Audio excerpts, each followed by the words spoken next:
Hello বন্ধুরা, আজকে তিনটি বিউটিফুল ইয়ারিং ডিজাইন নিয়ে এসেছি। তো প্রথমটি দেখতে পাচ্ছ, খুবই সুন্দর একটি কাজ। তো বড় মুক্তোর মাধ্যমে একটি কাজটি করা হচ্ছে, বড় বড় ম্যাটেরিয়ালস সাইজে। তো এইভাবে ফ্লাওয়ারটি প্রথমে বানিয়ে নিতে হলো, তারপর বড় বনের একটা মুক্তো নিয়ে এইভাবে সুন্দরভাবে সুতো দিয়ে এইভাবে গেঁথে নিচ্ছে। তো খুবই সুন্দর আর খুবই সহজ প্রথমটি। আর ২ নম্বরটি দেখো, ২ নম্বরটিও খুবই সহজ আর সিম্পলের মধ্যে কাজ। এই ম্যাটেরিয়ালসের দাম খুব একটা কম দামি। এই ম্যাটেরিয়ালসটির নাম হলো কাঠদানা। তো দেখো, এই কাঠদানার মাধ্যমে কত সুন্দরভাবে তোমরা বাড়িতেই এত সুন্দর একটি ইয়ারিং বানিয়ে নিতে পারো। তো দেখো কেমন করে কাজটি করা হচ্ছে।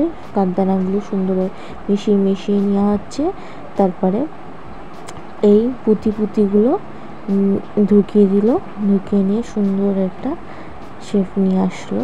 তো খুবই ভালো লাগছে। তো এমন করে করা হচ্ছে।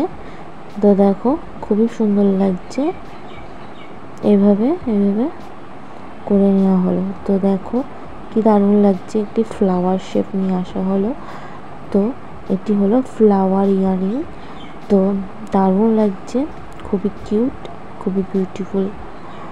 তো এবার ৩ নম্বরটি আরও সুন্দর, ফ্লাওয়ার ইয়ারিংয়ের মধ্যে খুবই সুন্দর। দেখো এই ইয়ারিংয়ের ম্যাটেরিয়ালসটা একটু দামি আছে। দেখো বেশ চকমকে, দেখলেই বুঝতে পারবে তোমরা। তো এখানে কালো কালারের ম্যাটেরিয়ালস দিয়ে করা হচ্ছে বলে এটি আরও বেশি সুন্দর লাগছে।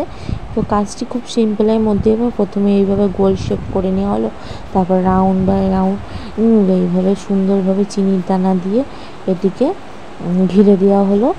তো করার পর এইভাবে নেওয়া হলো। তো তারপরে এইভাবে বড় বড়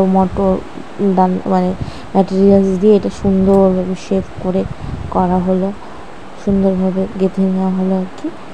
তো এভাবেই করতে হবে। দেখো এই ৩টি ইয়ারিংয়ের মধ্যে আমার এই ইয়ারিংটি বেশি ভালো লেগেছে। এই ইয়ারিংটি বেশ আনকমন আর বেশ স্টাইলিশ আছে। ২টি ম্যাটেরিয়ালসের মাধ্যমেই করা হয়েছে এই ইয়ারিংটি। তো এবার আমরা এসটি লাগিয়ে নেব। তো এবার রেডি। তো কেমন লাগলো?